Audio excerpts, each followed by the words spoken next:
दोस्तों नमस्ते प्रणाम। हम किरण शर्मा हम मंजू शर्मा अपना यूट्यूब चैनल पर सबके स्वागत करी छी। नमस्ते प्रणाम। और हम दोनों देवरानी जेठानी जा रहल छी रहरिया खेत में गीत गावे। रहरिया पर अहाँ सब जरूर सुनब और कमेंट करके जरूर बताएब। बहुत मजेदार गीत छे, चुटकुला नाच गीत छे।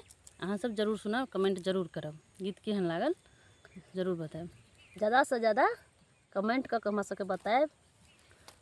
रहरिया खेत के गीत बहुत मजेदार रहे छे।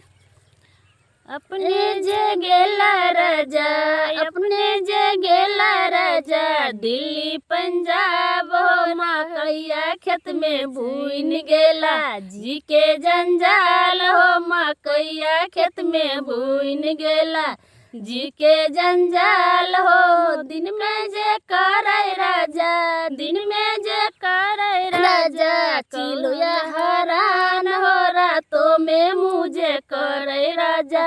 मूसा हरान हो रातों में मुझे करे राजा। चूहा हरान हो मकैया खेत में भून गेला। जी के जंजाल हो मकैया खेत में भून गेला। अपने जे गेला राजा, अपने जे गेला राजा, दिल्ली पंजाब हो रहरिया खेत में भून गेला। जी के जंजाल हो रहरिया खेत में भून गेला। जी के जंजाल हो दिन में जे करे राजा, दिन में जे करे राजा, बनरा हरान हो रातों में मुझे करे राजा।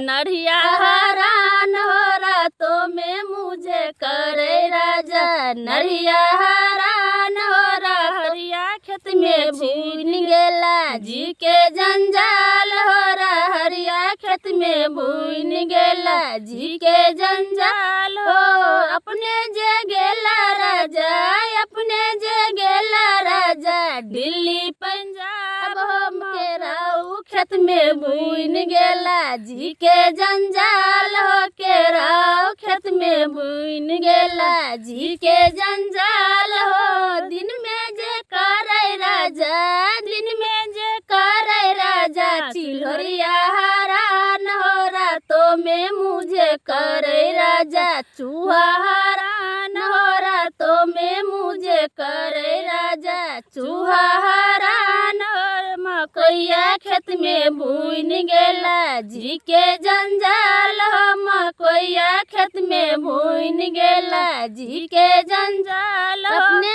जे गेला राजा, अपने जे गेला राजा, दिल्ली पंजाब हो रहरिया खेत में भून गेला। जी के जंजाल हो रहरिया खेत में भून गेला।